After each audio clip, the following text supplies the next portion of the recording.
Want to sweeten your life? Of course you do. The Waxahachie Sun and one of Waxahachie's worst kept secrets, the Dessert Spot, have teamed up to offer you a sweet, sweet deal.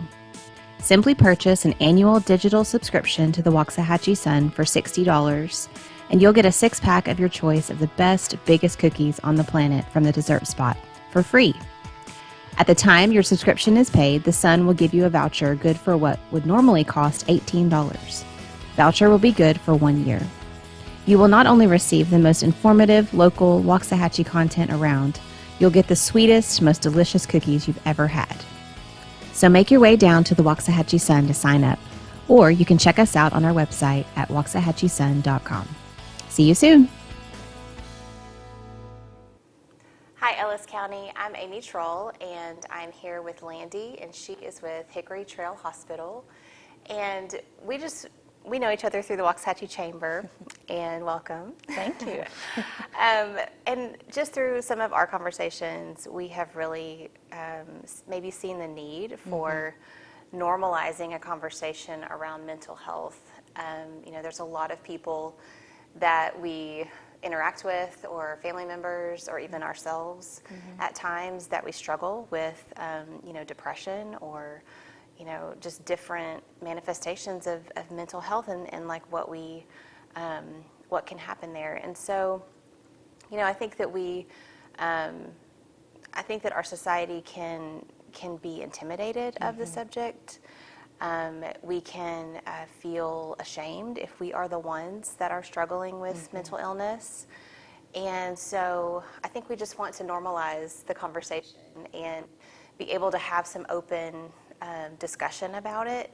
And this is going to be kind of an ongoing, see what happens as we go kind of conversation, but this is the starting place, and I just wanted to introduce Landy to y'all, and to let her kind of share a little bit about how you got into this field, and just a little bit about you. So tell us. Awesome. Yeah, so I started actually on the clinical side. I went to school to be a recreational therapist, which is like using play and art and music and things like that to have healthy outlets and healthy coping skills.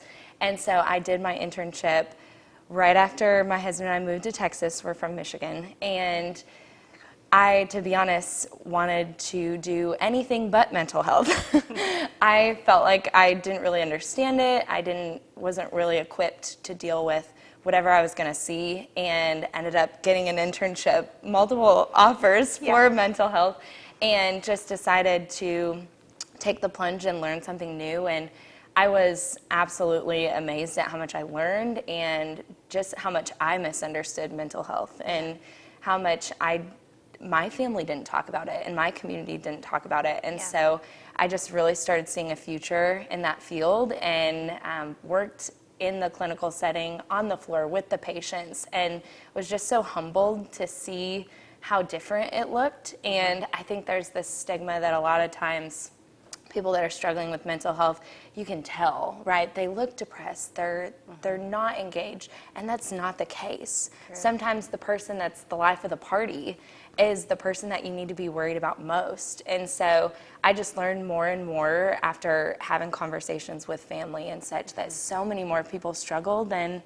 what you realize, and kind of dabbled between the mental health scene and senior living for a little while, which is how I met you, through the chamber when I was with senior living, but had an opportunity to go back as business development a couple of months ago. And I was just so excited to go back into that space, and to be able to get out in the community that I live in to talk about normalizing the conversation. So I'm excited to be here.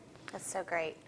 I think that, for me, if I can just kind of be personal for a minute, I know that I personally have struggled with depression in different seasons of my life.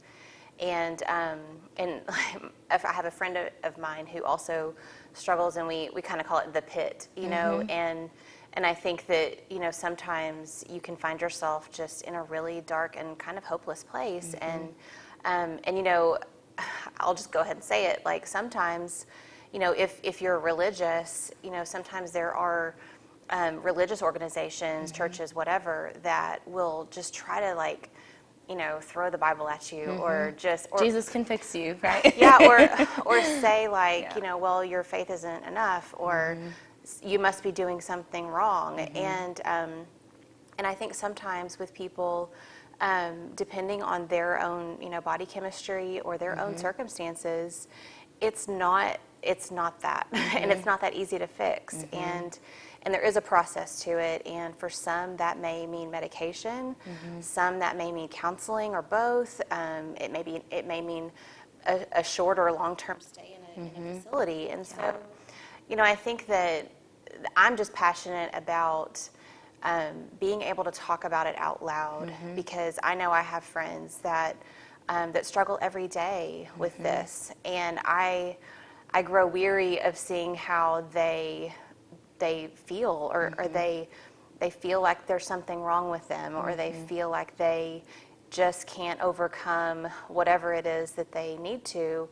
And so, it can just be really discouraging, and especially when it becomes personal, and you're actually walking through the trenches with someone through this. And so, I feel like this is a good launching point for us to just be able to be open and honest, and to be able to hone in on maybe some specific things, whether you are the one suffering with mental illness, or maybe you are someone who loves someone who is suffering. How can we help? How can we advocate? What are some practical things to know and to look for? And so I think that's kind of what I'm hoping, that we can uncover some of that as we keep having these conversations. And so, the mission of Down Home is really all about people, and it's about loving your neighbor, and it's about celebrating each other, and so I just kind of feel like this is a conversation that's necessary at times. It's not ever fun to have, but it's necessary to be able to really love the people around us. And so I just thank you for being here, and for going into the awkward unknown with me. Yes, absolutely. So just tell us a little bit maybe about your own personal, passion, or, only, share as much as you want to, but just, how do you personally relate to the work that you do? And what do you hope to see kind of out of this venture? I mean, I definitely have had myself in situations where I've had my own pits, like you said, and I think if we all kind of look in the mirror and realize we all have, and I think so many of us are so afraid to realize it, because we think that we're going to be viewed as weak, or we think that we're going to be viewed as someone that can't handle the stresses and the pressures of life. And it's just, we are dealing with so much more that our grandparents and our great-grandparents weren't dealing with years ago. And I think especially somewhere where we're seeing that is in our kiddos. There's been a big change in how early mental illness starts, and mental illness has always been there, right? But I do think we've made advances when it comes to conversations, but I still think we have a long, long way to go. And as you mentioned, I was raised in a home that was very religious as well, and we didn't talk about it. My parents never sat down and said, well, how's your mental health? How are you feeling? Are you struggling with anything? And I saw a video a couple weeks ago that really hit home for me, and it was talking about how many times do you actually ask someone how they're doing? How many times do you put your hand on someone's shoulder and say, how are you really? Right. Because we've gotten so used to, how are you? Oh, I'm great, thanks. Just kind of shove it off. Exactly. But do we really get to the bottom of how people are, and if they're struggling and they need our support? And so I know that's something that I am just personally trying in my own life, asking my husband, asking my family, how are you really doing? Right. That word "really" is key, because I think in our society we just say, "Oh, how's it going?" Or "How are you?" And we've grown so accustomed to just not really being honest. And obviously, there's safe people that you want to use wisdom and really open up with people that are safe for you. But yeah, just being able to say that and to put that really in there and look them in the eyes and let them know that you're serious, like you really want to know. Yep. And that you really care. Most people don't want to know, but Well, or it can be so much Yeah. that you're like, oh my gosh, like Yeah. I don't know what to do with that.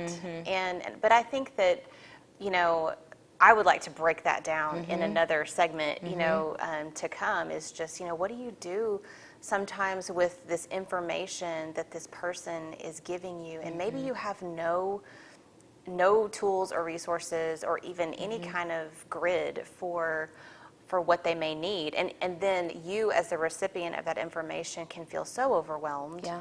And I think that there's got to be talks about boundaries and about healthy boundaries, and about really, what does it look to really like love somebody through their mess, and like, how have I been loved through my mess?